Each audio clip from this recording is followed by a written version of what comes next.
Hello friends, चलिए आज की इस वीडियो में बात करेंगे 67वीं बीपीएससी पीटी एग्ज़ाम 2022। दोस्तों, यदि आप बीपीएससी या बिहार दरोगा, बिहार पुलिस की तैयारी करते हैं तो इसे एक बार ज़रूर देखें, चूँकि ये प्रीवियस ईयर क्वेश्चन है। तो चलिए दोस्तों, क्लास शुरू करते हैं। इससे पहले आप हमारे चैनल पर नए हैं तो चैनल को सब्सक्राइब और वीडियो को लाइक करिए।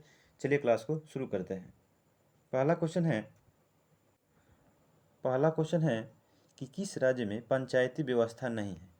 तो ध्यान रखिएगा कि कहाँ कहाँ पे नहीं है। तो मेघालय में नहीं है, नागालैंड में नहीं है, मिजोरम में नहीं है और अरुणाचल प्रदेश में नहीं है। ध्यान रखिएगा कि यहाँ पे पंचायती राज व्यवस्था नहीं है। ध्यान रखिएगा कि पंचायती राज व्यवस्था की चर्चा किस भाग में की गई है। तो भाग 9 में। ठीक है, भाग 9 में पंचायती राज व्यवस्था का चर्चा की गई है। इसके बाद है कि प्रत्येक राज्य में लोकसभा की सीटों का निर्धारण परिसीमन आयोग द्वारा किया जाता है। तो इस परिसीमन को किस वर्ष तक रोक दिया गया है। तो ध्यान रखिएगा कि 2026 तक। यानी कहने का मतलब है कि 2026 तक लोकसभा की सीटें तथा विधानसभा की सीटों में कोई भी, यानी उसके संख्या में कोई भी परिवर्तन नहीं किया जाएगा। ठीक है, तो कब किया गया था। तो 84वां संविधान संशोधन 2001। ध्यान रखिएगा कि 84वां संविधान संशोधन 2001 के तहत लोकसभा की सीटों में कोई बदलाव नहीं किया जाएगा। कब तक। 2026 तक। इसके बाद है कि सर्वोच्च न्यायालय एक है। तो सर्वोच्च न्यायालय है संविधान का अंतिम विवेचक है। बिल्कुल सही है, यानी संविधान का अंतिम व्याख्या कौन करता है। तो सर्वोच्च न्यायालय करता है। इसके बाद है सर्वोच्च न्यायालय एक संघीय न्यायालय है। ये भी बिल्कुल सही है। और मानव अधिकारों का संरक्षक है। बिल्कुल सही है। तो ध्यान रखिएगा कि सुप्रीम कोर्ट का चर्चा किस संसद में की गई है गठन, वो 124 में। ठीक है, इसके बाद है कि पंचायतों की वित्तीय स्थिति की समीक्षा के लिए राज्य सरकार प्रत्येक 5 वर्षों में क्या गठित करता है। तो ध्यान रखिएगा कि वित्त आयोग का गठन करता है। ध्यान रखना है कि राज्य वित्त आयोग का गठन कौन करता है। तो राज्यपाल करते हैं। ठीक है, किस अनुच्छेद के तहत। 243 के तहत। ठीक है, लेकिन केंद्र में वही करते हैं कौन। तो राष्ट्रपति करते हैं। किस अनुच्छेद के तहत। 280 के तहत। चलिए इसके बाद नेक्स्ट क्वेश्चन देखते हैं कि सामुदायिक विकास का उद्देश्य क्या है। तो सामुदायिक विकास का उद्देश्य है पर्यावरण संरक्षण से है, समरस जीवन से है, आर्थिक विकास करना और मानव पूंजी का निर्माण करना। ये जो होगा सभी होगा। ध्यान रखिएगा भारत में सामुदायिक विकास कार्यक्रम की शुरुआत कब हुई थी। तो 1952 ईस्वी में हुई थी। ठीक है, इसके बाद है नेक्स्ट क्वेश्चन देखते हैं कि 2022 के भारत के 16वें उपराष्ट्रपति चुनाव के लिए निर्वाचक मंडल में कितने सदस्य हैं। तो कितने थे। तो वो 788 थे। ध्यान रखना है कि उपराष्ट्रपति के चुनाव में कौन भाग लेते हैं। तो उपराष्ट्रपति के चुनाव में संसद के दोनों सदन भाग लेते हैं। तो ध्यान रखिएगा कि भारत के 16वें उपराष्ट्रपति कौन हैं। तो वो हैं जगदीप धनखड़, जो कहाँ के पूर्व राज्यपाल रह चुके हैं। तो पश्चिम बंगाल के। ध्यान रखिएगा कि किस चर्चा में इसके पद की चर्चा की गई है, किस अनुच्छेद में। तो अनुच्छेद 63 में। ये राज्यसभा के सभापति होते हैं, उपराष्ट्रपति। इसके बाद है कि भारत का राष्ट्रपति कितनी बार पुनः चुनाव के लिए पात्र होता है। तो ध्यान रखिएगा कि कोई भी व्यक्ति राष्ट्रपति के पद पर कितने बार, जितना भी मन करता है वो इतने चुनाव लड़ सकता है। तो कितनी भी बार बन सकता है। इसके बाद है कि लोकसभा में सामान्यतः कितने सत्र होते हैं। तो ध्यान रखिएगा लोकसभा में जो सामान्यतः सत्र होते हैं 3 प्रकार के होते हैं। पहला बजट मानसून, इसके बाद है शीतकालीन सत्र और बजट मानसून हो गया। इसके बाद है मानसून। ध्यान रखिए बजट सत्र, शीतकालीन सत्र और मानसून सत्र 3 प्रकार के लोकसभा के सत्र होते हैं। इसके बाद है कि स्वतंत्र भारत के प्रथम विधि आयोग के अध्यक्ष कौन थे। तो ध्यान रखना है कि स्वतंत्र भारत के प्रथम विधि आयोग के जो अध्यक्ष थे वो थे MC शीतलवाड़ थे। ठीक है, ध्यान रखिएगा कि भारत में प्रथम विधि आयोग के गठन कब किया गया था। तो 1955 ईस्वी में किया गया था। और इससे हेड किसे बनाया गया था। तो MC शीतलवाड़ को बनाया गया था। इसके बाद है कि भारत में यदि एक राज्य एक चुनाव लागू किया जाता है तो भारतीय संविधान की किस अनुच्छेद में संशोधन की आवश्यकता होगी। ध्यान रखना है कि ये जो होगा आंसर 356 है, राष्ट्रपति शासन। इसके बाद है 172 और इसके बाद है अनुच्छेद 83। इन तीनों में संशोधन करना पड़ेगा। इसके बाद है कि सुभाष चंद्र बोस ने निकोबार द्वीप को नया नाम दिया था। तो ध्यान रखिएगा कि सुभाष चंद्र बोस के द्वारा निकोबार द्वीप का नया नाम क्या दिया गया था। तो दिया गया स्वराज द्वीप। और अंडमान निकोबार का नाम क्या दिया गया था। तो शहीद द्वीप। ध्यान रखिएगा कि निकोबार द्वीप को नाम क्या दिए थे। तो स्वराज द्वीप दिए थे। और अंडमान निकोबार को नाम क्या दिए थे। तो शहीद द्वीप। इसके बाद है कि फरवरी 1922 ईस्वी में पुलिस चौकी में आग लगाने की घटना संबंधित चौरा चौरी किस राज्य में है? तो ध्यान रखिएगा कि उत्तर प्रदेश के कहाँ पे है दिए, उत्तर प्रदेश के गोरखपुर जिले में है। इसमें 22 अंग्रेजी पुलिस अधिकारियों की मृत्यु हो चुकी थी। ये घटना कब घटी थी? तो 5 फरवरी, ठीक है, 5 फरवरी 1922 में। और ये किससे संबंधित था? तो असहयोग आंदोलन से संबंधित था। इसे कब स्थगित कर दिया गया था असहयोग आंदोलन को? तो 11 फरवरी 1922 को, ध्यान रखिएगा। और इसी घटना को महात्मा गांधी के द्वारा हिमालय जैसी भूल बताई गई थी। इसके बाद है कि खुदीराम बोस ने किस स्थान पर किंग्सफोर्ड की हत्या का प्रयास किया था? तो ध्यान रखिएगा कि खुदीराम बोस और प्रफुल्ल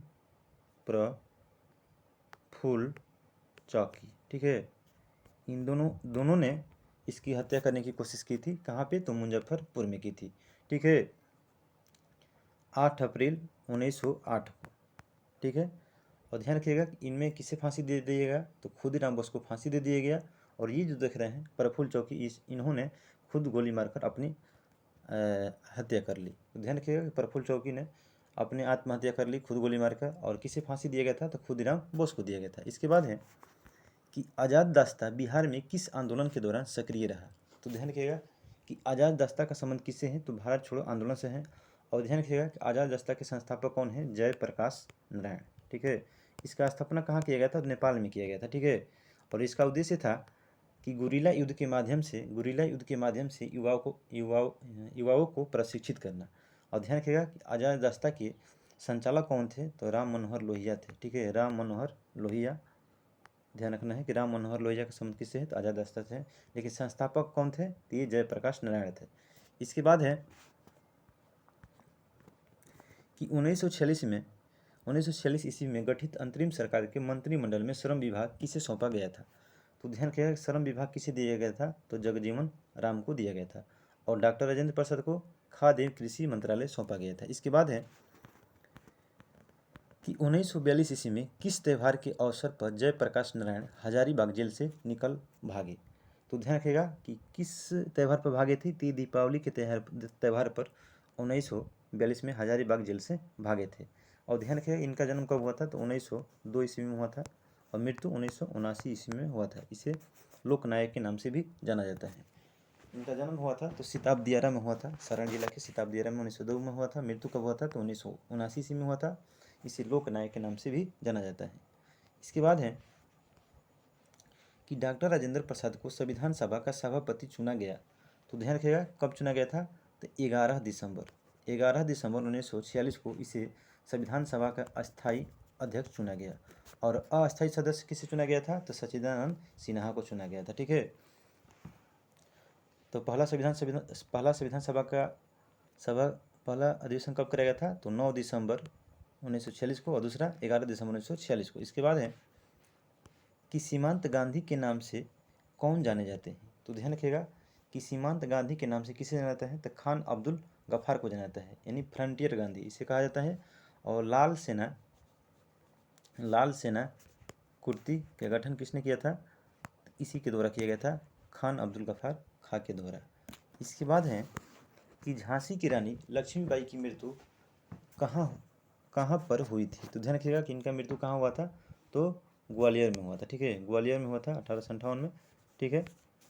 किसके साथ युद्ध करते हुए? तो हीरोज के साथ, ठीक है। और इनका जन्म कहाँ हुआ था? तो बनारस में हुआ था।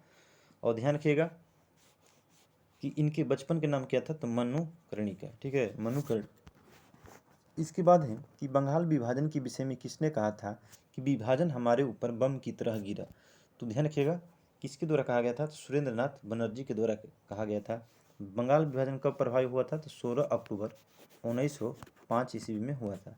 किसके समय? तो लॉर्ड कर्जन के समय। और इसे निरस्त कब कर दिया गया? तो 1911 ईस्वी में कर दिया गया, लॉर्ड हार्डिंग द्वितीय के समय। तो ध्यान रखिएगा द्वितीय के समय। इसके बाद है सरदार उधम सिंह ने किसे मारा था? तो ध्यान रखिएगा कि सरदार उधम सिंह के द्वारा किसे मारा गया था? तो मारा गया था माइकल ओ डायर को, ठीक है, माइकल ओ डायर को मारा गया था। कब? 13 मार्च 1940 को मरे थे, ठीक है। कहाँ पे? तो लंदन में हत्या की थी। कौन? सरदार उधम सिंह। और इन्हें फांसी कब दे दिया गया सरदार उधम सिंह को? तो जुलाई 1940 में इसे फांसी दे दी गई। तो ध्यान रखिएगा, ये बहुत भी यही क्वेश्चन है। इसके बाद है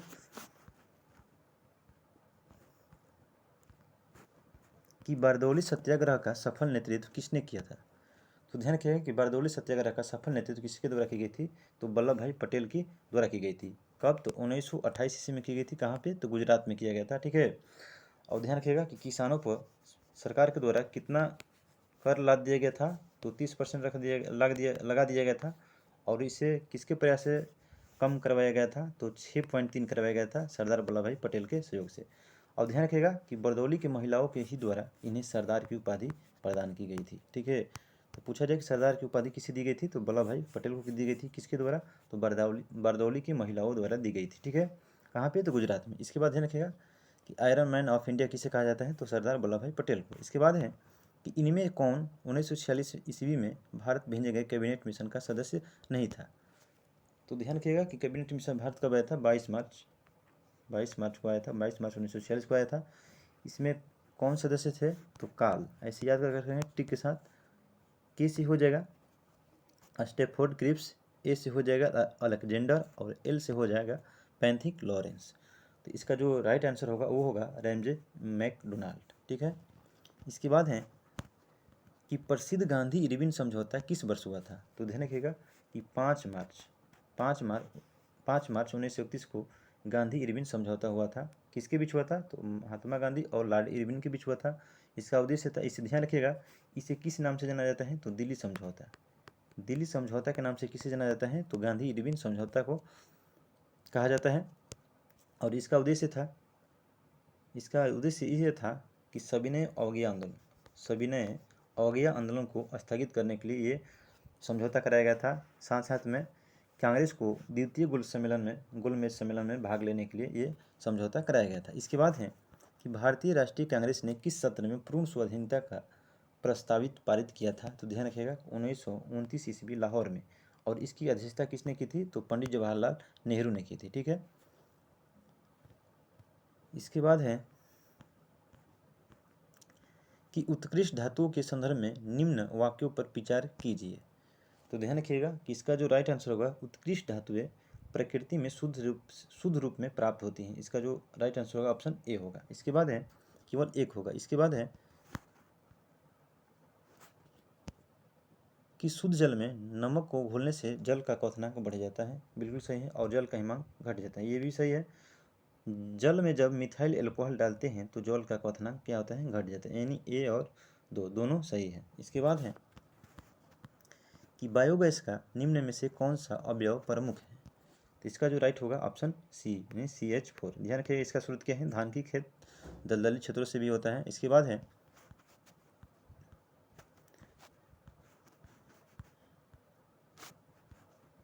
क्वेश्चन है निम्न में से किस रसायन के कारण पटाखा फूटने से चमकदार लाल रंग दिखाई देता है। तो ध्यान रखिएगा कि लाल रंग किसके दिखाई देता है, तो अस्ट्रांसियम के कारण देता है।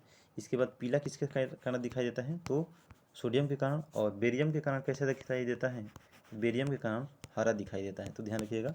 इसके बाद है कि लवण युक्त वातावरण प्रेमी पौधा को क्या कहते हैं, तो उसे कहते हैं लवण मृदो भेद। ठीक है। इसके बाद है ऑप्शन क्वेश्चन है कि कवक पौधों में नहीं पाया जाता है। तो ध्यान रखिएगा कि कवक पौधों में क्या नहीं पाया जाता है, इसमें क्लोरोफिल नहीं पाया जाता है, यानी क्लोरोफिल यानी पररहित नहीं पाया जाता है। और ध्यान रखिएगा कवक क्या होते हैं, तो ये परपोषी होते हैं। ठीक है, परपोषी होते हैं। इसके बाद है कि परागकण की सुपरिभाषा है, तो क्या है, तो परागकण का परागकोश से, ध्यान रखिएगा कि परागकण जो होता है ये परागकोश से निकलकर कहाँ चला जाता है, तो कलोम छिद्र तक स्थानांतरित होने की क्रिया क्या कहलाती है, तो परागण कहलाती है। परागण कितने प्रकार के होते हैं, 2 प्रकार के, एक स्वपरागण और दूसरा प्रपरागण। ठीक है। तो ध्यान रखिएगा कि परागकण कहाँ से निकलते हैं, परागकोश से निकलते हैं। और परागकोश से कहाँ चला जाता है, वर्ती काग्र पर चला जाता है, इसे बोलते हैं कलोम छिद्र। इसके बाद है कि पौधे अपना पोषक तत्व मुख्यतः किससे प्राप्त करते हैं। तो ध्यान रखिएगा पौधे जो होते हैं अपना जो मुख्यतः जो पोषक पदार्थ होते हैं किससे प्राप्त करते हैं, तो मिट्टी से करते हैं, जड़ के माध्यम से करते हैं। ठीक है। इसके बाद है कि pine, fir, spruce, cedars, larch and cypress आदि मशहूर लकड़ी उत्पादक पौधों में से बहुत से भारत के पहाड़ी क्षेत्रों में भी पाई जाती हैं। ये सभी क्या कहलाते हैं, तो ये अनावृत बीजी पौधे कहलाते हैं। इसके बाद है कि निम्न जोड़ा में से कौन सा जोड़ा सही सुमेलित है। तो ध्यान रखिएगा कि मलेरिया के लिए कौन सा दवाई है, वो है क्लोरोक्विन, ठीक है, क्लोरोक्विन, ये सही है, ठीक है। इसके बाद है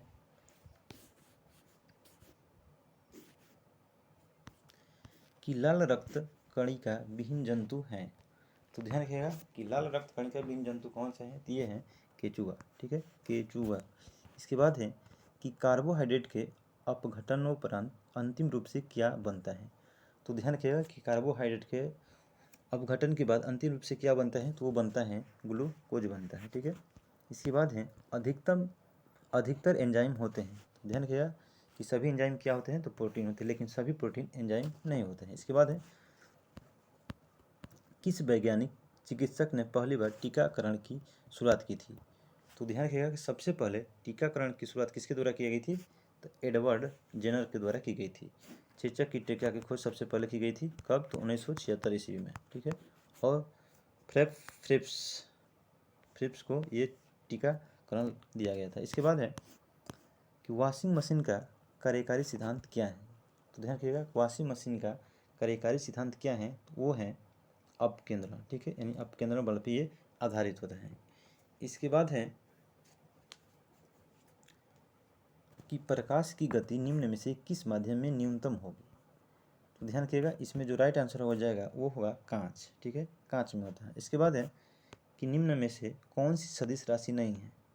ध्यान रखिएगा कि जो देख रहे हैं ये बल हो, ये सदिश राशि है, विस्थापन सदिश राशि है, वेग भी सदिश राशि है, लेकिन गति ये अदिश राशि है, ठीक है। इसके बाद है कि यदि धरती की घूमने की गति यानी घूर्णन बढ़ा दिए जाए तो भूमध्य रेखा पर पिंड का वजन क्या हो जाएगा। ध्यान रखिएगा कि भूमध्य रेखा पर पिंड का जो वजन होगा वो क्या हो जाएगा, घट जाएगा, ठीक है, क्या होगा, तो घट जाएगा। इसके बाद है कि गति को सर्वप्रथम किसने परिभाषित किया। तो ध्यान रखिएगा गति का नियम किसके द्वारा दिए गए हैं, तो न्यूटन के द्वारा दिए गए हैं। कब किए थे, 1686 ईस्वी में, ठीक है। प्रिंसिपिया नामक पुस्तक में इनके द्वारा 3 गति के नियम दिए गए थे। इसके बाद है कि किस नियम के अनुसार समान ताप और दाब पर सभी गैसों के निश्चित आयन में अणुओं की संख्या समान होती है।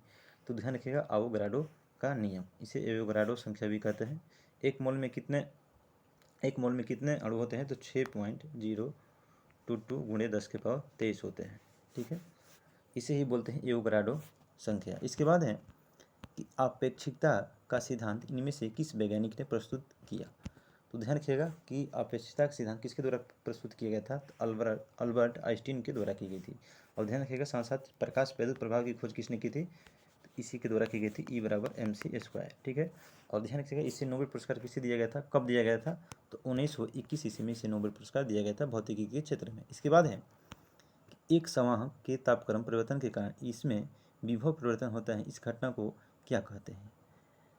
तो इसका जो राइट आंसर होगा वो होगा थॉमसन प्रभाव, ठीक है, क्या होगा, इसका राइट आंसर होगा थॉमसन प्रभाव। इसके बाद है कि आवर्धक कांच में किस प्रकार के लेंस का प्रयोग किया जाता है। तो ध्यान रखिएगा कि आवर्धक कांच में किस प्रकार के लेंस का प्रयोग किया जाता है, तो वो नतोदर अवतल लेंस का प्रयोग किया जाता है। इसके बाद है कि चुंबकत्व का अनुचुंबकीय सिद्धांत निम्न में से किसके द्वारा प्रस्तुत की जाती है। तो ध्यान रखिएगा कि चुंबकत्व का अनुचुंबकीय सिद्धांत निम्न से किसके द्वारा प्रस्तुत होता है, तो वो पारा हो जाएगा, ठीक है। इसके बाद है कि परमाणु के नाभिक में कौन से मूल कण होते हैं। तो ध्यान रखिएगा कि परमाणु के नाभिक में कौन होते हैं, तो प्रोटॉन और न्यूट्रॉन होते हैं। और नाभिक के चारों ओर चक्करवृत्ताकार मार्ग पर कौन लगाता है, तो इलेक्ट्रॉन लगाता है, ठीक है, इलेक्ट्रॉन। इसके बाद है कि जिस धातु कर्म प्रक्रिया के अंतर्गत धातु मिश्रित अवस्था में पाई जाती है उसे क्या कहते हैं।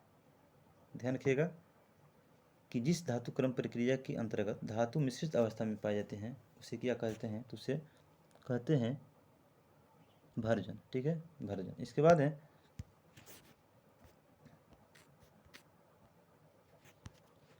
निम्न में से कौन से पीतल के घटक हैं। तो ध्यान रखिएगा कि पीतल का घटक किसका है, कौन कौन सा है, तो वो है तांबा और जस्ता। तांबा और जस्ता का मिश्रण कौन होता है, तो पीतल होता है। इसके बाद है कि निम्न में से किसे अनबुझा चूना कहते हैं। ध्यान रखिएगा कि CaO यानी कैल्शियम ऑक्साइड को अनबुझा चूना कहते हैं और CaOH के होल ट्वाइस को बुझा हुआ चूना कहा जाता है। ध्यान रखिएगा कि बुझा हुआ चूना किसे कहते हैं, तो CaOH के होल ट्वाइस, लेकिन अनबुझा चूना किसे कहते हैं, तो कैल्शियम ऑक्साइड को कहते हैं, CaO को बोलते हैं। इसके बाद है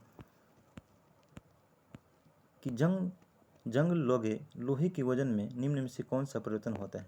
तो ध्यान रखिएगा कि यह पहले बढ़ता है फिर घटता है, एक समान रहता है या लंबे समय तक बढ़ता है।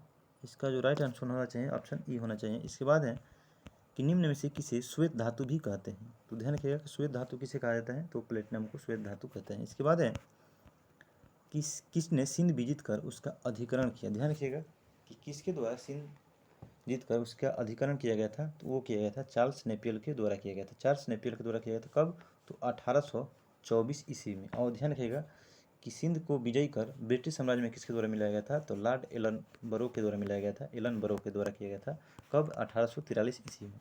लेकिन पहली बार सिंध को किसने जीत कर उसका अधिकरण किया था, चार्ल्स नेपियर ने। कब, तो 1824 ईस्वी में। इसके बाद है कि भारत में प्रथम जनगणना किस वर्ष प्रारंभ की गई थी। तो ध्यान रखिएगा कि भारत में पहली बार जनगणना कब हुई थी, तो 1872 ईस्वी में हुई थी। किसके द्वारा, तो लॉर्ड मेयो के समय। ठीक है, और ध्यान रखिएगा कि लॉर्ड मेयो की हत्या किसके द्वारा की गई थी, तो शेर अली अफरीदी के द्वारा इसकी हत्या की गई थी, लॉर्ड मेयो की। इसके बाद ध्यान रखिएगा कि भारत में जनगणना कितने वर्ष में होती है, तो 10 वर्ष में होती है। और ध्यान रखिएगा कि भारत में नियमित जनगणना की शुरुआत कब हुई थी, तो 1881 ईस्वी में हुई थी। ठीक है, 1881 ईस्वी में हुई थी। किसके समय, तो रिपन के समय, 1881 ईस्वी में। ठीक है, इसके बाद है कि सुखदेव, भगत सिंह तथा राजगुरु को किस तारीख को फांसी दी गई थी। तो ध्यान दीजिएगा कि सुखदेव और भगत सिंह राजगुरु को किस तारीख को फांसी दी गई थी, तो 23 मार्च 1931 ईस्वी को सुखदेव, भगत सिंह और राजगुरु को फांसी दी गई थी। इसके बाद ध्यान रखिएगा कि 8 अप्रैल 1929 को दिल्ली के काउंसिल चैम्बर में भगत सिंह और बटुकेश्वर दत्त के द्वारा असेंबली में बम फेंका गया था। ठीक है, बम फेंका गया था। और ध्यान रखिएगा कि हिंदुस्तान रिपब्लिक सोशलिस्ट इसकी स्थापना किसके द्वारा की गई थी, ये कब हुई थी, तो 1928 ईस्वी में। इसके बाद है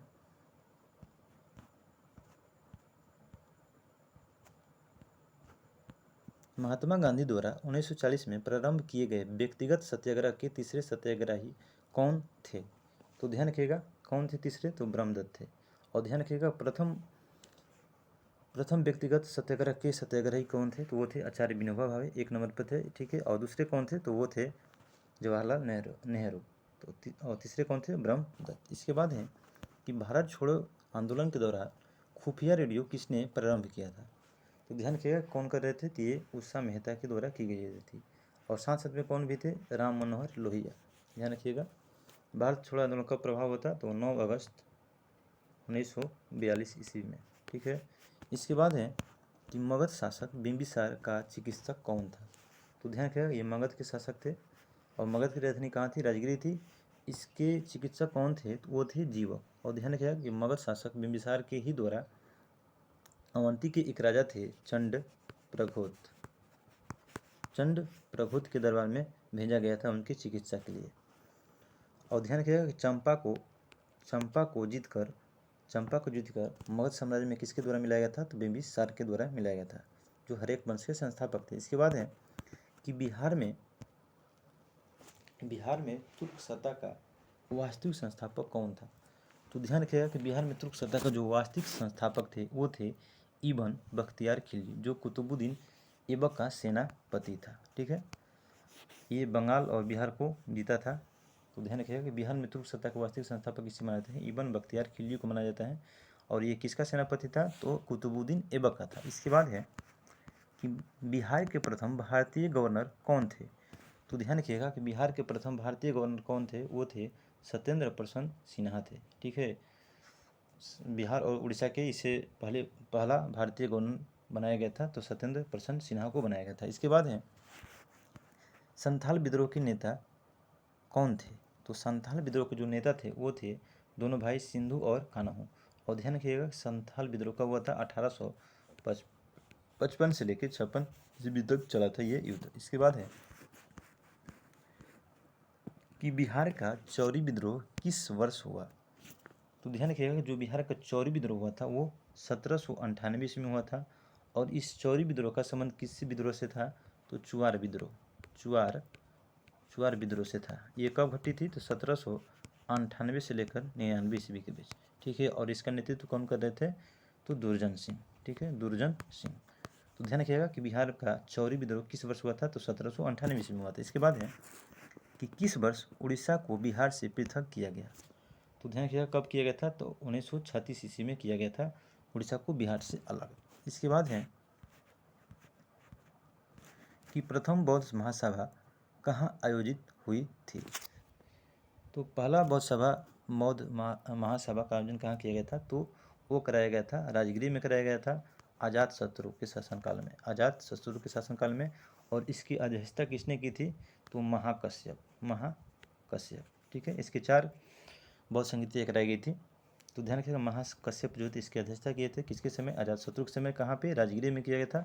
और ध्यान रखिएगा कि राजगीर के कहाँ में? तो सप्तकर्णी गुफा। ठीक है, सप्तकर्णी गुफा कहाँ पे है? तो राजगीर में। इसी गुफा में इसका पहली बार सभा कराया गया था। इसके बाद है कि किस गुप्त शासक ने अपने बड़े भाई की हत्या कर सत्ता प्राप्त की? तो ध्यान रखिएगा कि चंद्रगुप्त द्वितीय ने अपने बड़े भाई रामगुप्त की हत्या कर गद्दी प्राप्त की थी। ध्यान रखिएगा। इसके बाद है ध्यान रखिएगा इसे कौन सी उपाधि दी गई थी? तो विक्रमादित्य। ठीक है, विक्रमादित्य की उपाधि किसे दी गई है? तो चंद्रगुप्त द्वितीय को दिया गया है। इसके बाद है ध्यान रखिएगा शकों को किसने पराजित किया था? शकों को किसके द्वारा पराजित किया गया था? तो चंद्रगुप्त द्वितीय के द्वारा पराजित किया गया था। इसके बाद है कि वर्धन राजवंश की स्थापना किसने की थी? तो वर्धन राजवंश या पुष्यभूति वंश। ध्यान रखिएगा कि वर्धन वंश कह लीजिए या पुष्यभूति वंश कह लीजिए, इसकी स्थापना किसके द्वारा की गई थी? तो पुष्यभूति के द्वारा की गई थी। और ध्यान रखिएगा कि हर्षवर्धन जो था इसी वंश का सबसे महान शासक था। इसके बाद है कि रोमन साम्राज्य से व्यापारिक संबंध किसने स्थापित की? तो रोमन साम्राज्य से व्यापारिक संबंध किसके द्वारा स्थापित किया गया था? तो चेरा के द्वारा पहली बार रोमन के साथ व्यापारिक संबंध स्थापित की गई थी। इसके बाद है कि मुस्लिम शासक जिसका साम्राज्य दार उल इस्लाम का एक भाग माना जाता था। ध्यान रखिएगा कि दार उल इस्लाम जिसका शासन दार उल इस्लाम का एक भाग माना जाता है उस कौन थे? तो वो थे इल्तुतमिश के समय। ध्यान रखिएगा कि इल्तुतमिश के शासन यानी दार उल इस्लाम का एक भाग माना जाता है। इसके बाद है इनमें से किसने खलीफा की शक्ति का विरोध किया? तो ध्यान रखिएगा कि खलीफा की शक्ति का विरोध किसके द्वारा की गई थी? तो अलाउद्दीन खिलजी के द्वारा की गई थी। इसके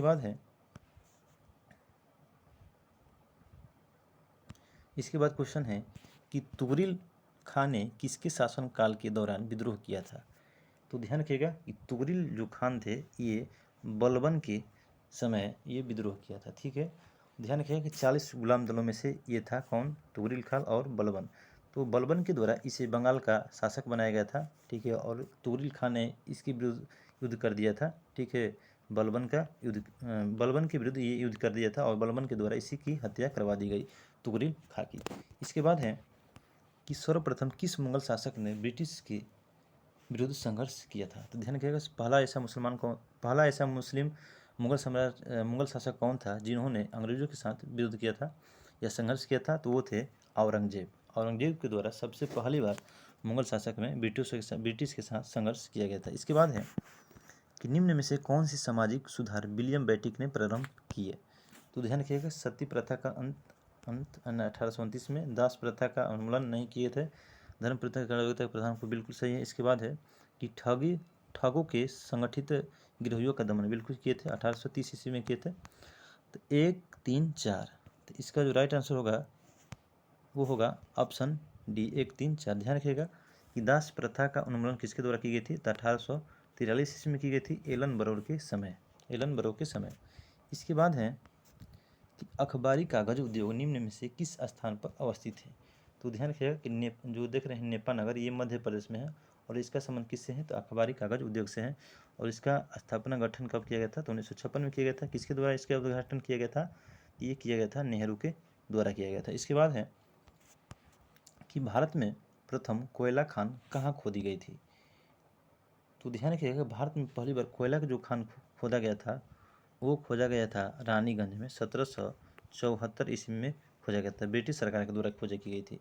तो भारत में पहली बार कोयला के खान कहाँ खोदा गया था, रानीगंज में खोजा गया था, जो दामोदर नदी घाटी के किनारे खोजा गया था। इसके कब, तो 1774 ईस्वी में ब्रिटिश साम्राज्य के द्वारा। इसके बाद है कि भारत की जनजाति 2011 के अनुसार सबसे अधिक अनुसूचित जनजाति कौन है। तो ध्यान रखिएगा 2011 के जनगणना के अनुसार सर्वाधिक अनुसूचित जनजाति कौन है, वो है भील। और ध्यान रखिए इसका एक लोक नृत्य है भगोरिया। भगोरिया लोक नृत्य किसका है, तो ये है अनुसूचित जाति भील की है। ठीक है, भील की। और सर्वाधिक अनुसूचित जाति कहाँ पे है, तो वो है मध्य प्रदेश में। ठीक है, इसके बाद है कि बिहार राज्य का कुल क्षेत्रफल, भौगोलिक क्षेत्रफल है। तो बिहार राज्य का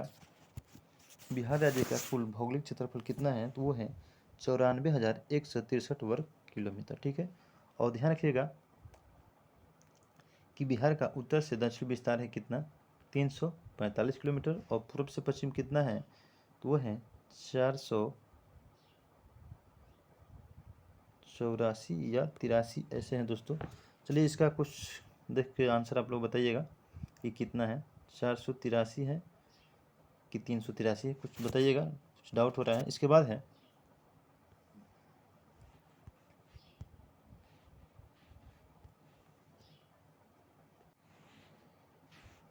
ध्यान रखिएगा कि बिहार राज्य का कुल भौगोलिक क्षेत्र कितना है, तो वो है 94,163 वर्ग किलोमीटर, ये बिल्कुल सही है। और 345 किलोमीटर उत्तर से दक्षिण है और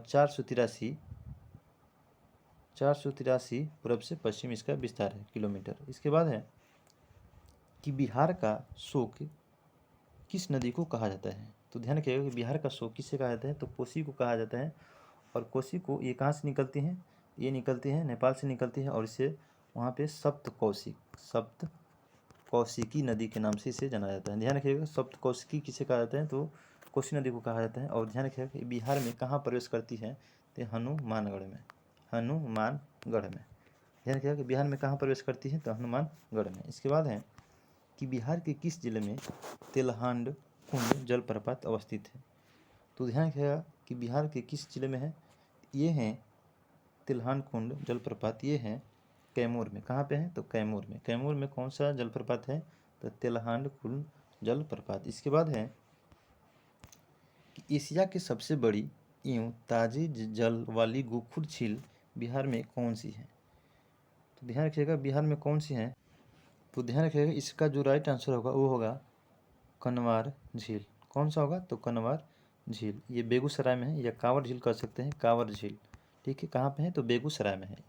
और ध्यान रखिएगा ये जो देख रहे हैं अनुपम झील कहाँ पे है, तो ये कैमूर जिला में है। इसके बाद है कुशेश्वर झील कहाँ पे है, तो दरभंगा में है। ठीक है, और ध्यान रखिएगा कि पहला रामसर साइट बिहार का कौन सा है, तो कांवर जिला है। इसे कब साइट में शामिल किया गया था, 2020 में। इसके बाद है कि बिहार के किस जिले में सबसे अधिक सोने का भंडार मिला है। तो ध्यान रखिएगा बिहार के किस जिले में, तो जमुई जिले में सोने का भंडार मिला है। इसके बाद है कि बिहार के किस जिले को सिल्क सिटी के नाम से जाना जाता है। तो बिहार का कौन सा ऐसा जिला है जिसे सिल्क सिटी के नाम से जाना जाता है, तो भागलपुर को सिल्क सिटी के नाम से जाना जाता है। इसके बाद है कि भारत की जनगणना 2011 के अनुसार बिहार में महिला साक्षरता दर क्या है।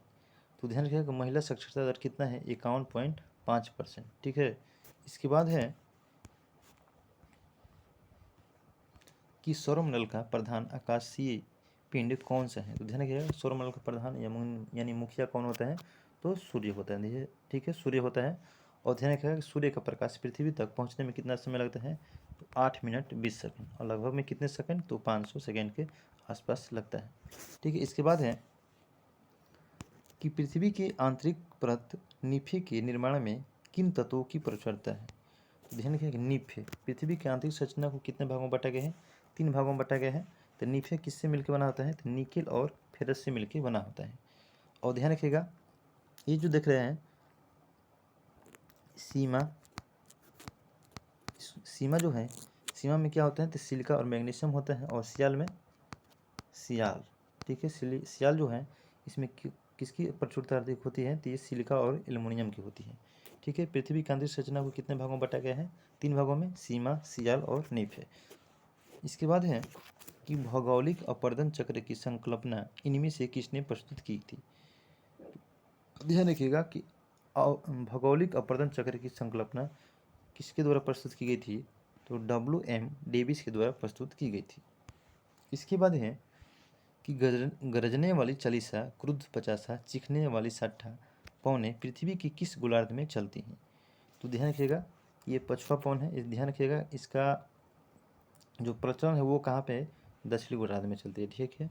पूछेगा कि गरजने वाला चालीसा, क्रुद्ध पचासा, चीखने वाला 60 पौने पृथ्वी की किस गोलार्ध में चलती हैं तो दक्षिणी गोलार्ध में ये चलती हैं। इसके बाद है कि सरगैसो सागर एक हिस्सा है, तो ध्यान रखिएगा किसका हिस्सा है तो उत्तरी अटलांटिक महासागर का, और इसका नाम सरगैसो सागर किस लिए पड़ा तो इसमें